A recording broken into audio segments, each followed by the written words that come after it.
একদমই বাড়িতে বসেই ঘরোয়া উপায়ে রেস্টুরেন্ট স্টাইলে বানিয়ে ফেলতে পারো তোমরা পনির আর সবুজ মটরের তরকারি। তো সুমিতা মোনা পেজে তোমাদের অনেক অনেক স্বাগত। আবার রান্নার রেসিপি নিয়ে চলে এলাম। এই যে এখানে কি কি উপকরণ লাগছে চলো তাহলে দেখিয়ে দিই। সম্পূর্ণ নিরামিষ উপায়ে আদা বাটা নিয়ে নিয়েছি, আর এখানে নিয়ে নিয়েছি টমেটো, আর এখানে আছে টমেটো কেচাপ আর সয়া সস, গোটা গরম মশলা, সঙ্গে একটা শুকনো লঙ্কা আছে, আর কাসুরি মেথি, গুঁড়ো করা গরম মশলা, লঙ্কার গুঁড়ো, আর এখানে জিরে গুঁড়ো, ধনে গুঁড়ো আর হলুদের গুঁড়ো। একদমই সম্পূর্ণ নিরামিষভাবে হবে। নিরামিষের দিনে তোমরা এটা বাড়িতে করে খেতে পারো। এই যে আমি এখানে ফ্রোজেন সবুজ মটর নিয়ে নিয়েছি, তোমরা চাইলে বাজার থেকে টাটকা কিনে আনতে পারো। এই সময় পাওয়া যায় না বলে তাই আমি এখানে ফ্রোজেন মটরশুঁটি নিয়ে নিয়েছি। আর এখানে নিয়ে নিয়েছি কাজু বাদাম, আর এমনি বাদামের ভেজে নিয়ে ওটা পেস্ট বানিয়ে নিয়েছি, আর সঙ্গে নিয়ে নিচ্ছি এখানে পনির। বাড়িতে তোমরা পনিরটা কিনে যদি না করতে পারো বাড়িতেই বানাতে পারো। আমি এখানে কিনে এনেছি।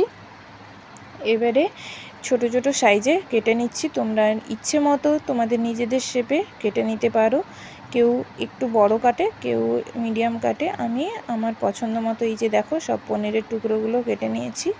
মটরের সাইজে কাটলেই ভালো লাগে দেখতে। আর এখানে কড়াতে সাদা তেল দিয়ে পনিরগুলোকে ভেজে নেব। অল্প একটু পনির দিয়ে কেন আগে নেড়ে নিলাম যাতে তেলটা কড়াতে ছড়িয়ে যায়। এবারে একটু লাল লাল করে পনিরটাকে ভেজে নেব, না হলে কিন্তু পনিরটা তরকারিতে ভেঙে যায়।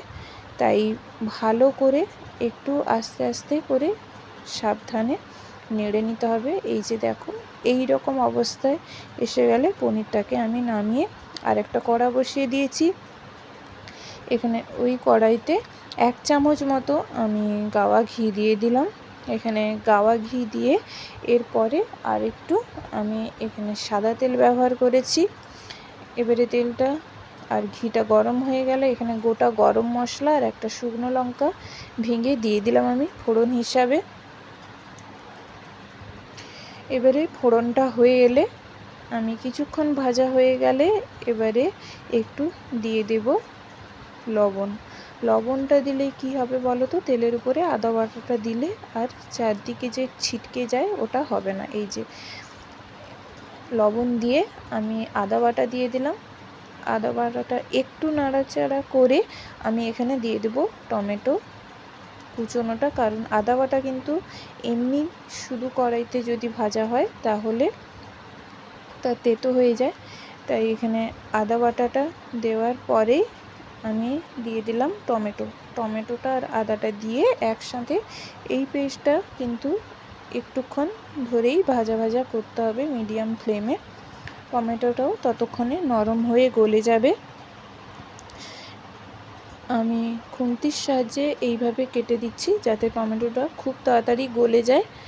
এইভাবে কিছুক্ষণ মশলাটা ভালো মতো কষিয়ে নেব তেল ছাড়া পর্যন্ত। এবারে সব গুঁড়ো মশলাগুলো দিয়ে দিচ্ছি। এখানে প্রথমে দিয়ে দিলাম হলুদের গুঁড়ো, তারপরে দিয়ে দিচ্ছি ধনে গুঁড়ো যা যা লাগে, আর এখানে আমি ভাজা জিরের গুঁড়ো ব্যবহার করেছি। তোমরা কাঁচা জিরের গুঁড়ো ব্যবহার করতে পারো, অসুবিধে নেই। আর এখানে লঙ্কার গুঁড়ো দিয়ে দিলাম, আর এখানে গরম মশলার গুঁড়োটাও দিয়ে দিলাম।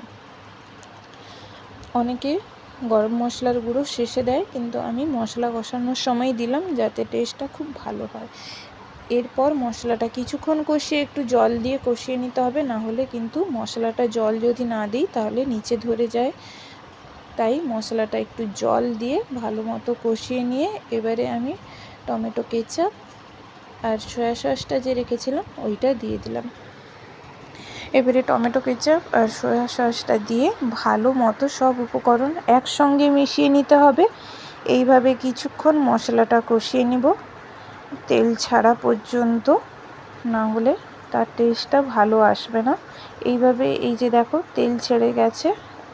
এবারে আমি সবুজ মটরটা দিয়ে দেব।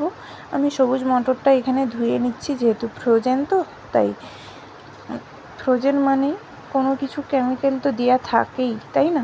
এইবারে মটরটা আমি তুলে দিচ্ছি, সবুজ মটরটা।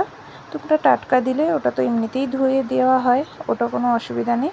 এবারে মিডিয়াম ফ্লেমে ভালো করে কিছুক্ষণ আমি ভেজে নেব।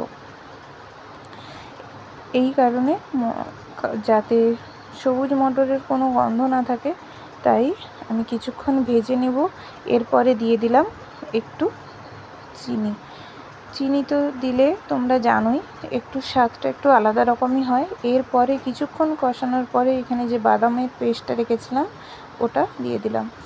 এবারে ভালো করে একটু কষিয়ে নেব, আর বাটিটা ধুয়ে জল দিয়ে দিলাম যাতে সব উপকরণ ভালো করে একসঙ্গে মিশেও যাবে আর রান্নাটাও খুব সুস্বাদু হবে। চলো তাহলে কিছুক্ষণ মশলাটা এইভাবে বাদামটা কষাতে হবে, একদমই কিন্তু মিডিয়াম ফ্লেমে কষাতে হবে, না হলে নিচে ধরে যেতে পারে। আর ভালো করে বাদামের পেস্টটা যদি আমরা না কষাই তাহলে ওটা খাওয়ার সময় আমরা বাদামের ফ্লেভারটা পাবো, এইতে কোনো ফ্লেভার থাকবে না। এই যে দেখো একদমই মিডিয়াম ফ্লেমে কষালে এই যে একদমই তেল ছেড়ে গেছে, বেশ একদমই কালারও চলে এসছে সুন্দর। এইভাবে কষাতে কষাতে যখন এই রকম অবস্থায় চলে আসবে তখন আমরা একে একে পনিরগুলো দিয়ে দেব। এইভাবে সব পনিরগুলো আমি দিয়ে দিচ্ছি, দিয়ে ভালো করে আবার সব উপকরণগুলো একসঙ্গে মিশিয়ে নেব আলতো হাতে, না হলে কিন্তু পনিরগুলো আবার ভেঙে যাওয়ার সম্ভাবনা থেকে যায়। এইভাবে সব পনিরগুলো দিয়ে এবারে আমি খুন্তি দিয়ে সুন্দর করে সব উপকরণগুলোকে একসঙ্গে মিশিয়ে নিচ্ছি। এইভাবে কিছুক্ষণ কষিয়ে নেব, সব উপকরণগুলো যাতে একসঙ্গে মিশে যায় মটরের সঙ্গে। আর কষাতে কষাতে পনিরের ভেতরেও এই মশলার সব টেস্ট চলে যায়। আর ওই কড়াইতে, যে কড়াইতে আমি পনির ভেজেছিলাম, ওই কড়াইতে একটু জল গরম করে দিয়ে দিলাম। জলটা যে কোনো তরকারিতে গরম করে দিলে তার স্বাদটা অন্যরকমই হয়। এইভাবে জলটা দিয়ে কিছুক্ষণ আমি মিডিয়াম ফ্লেমে ফুটিয়ে নেব। এইভাবে কিছুক্ষণ মিডিয়াম ফ্লেমে ফোটানোর পরে এই যে দেখো ফুট চলে এসছে, কিছুক্ষণ ফোটানোর পরে আমি এখানে দিয়ে দেব কসুরি মেথি।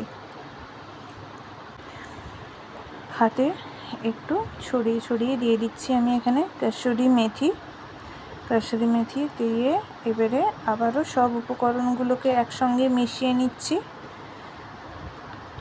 এতে পনিরের ভেতরেও মশলার সমস্ত টেস্ট চলে যাবে, খেতেও অসাধারণ লাগে। তোমরা চাইলে অবশ্যই বাড়িতে ট্রাই করো।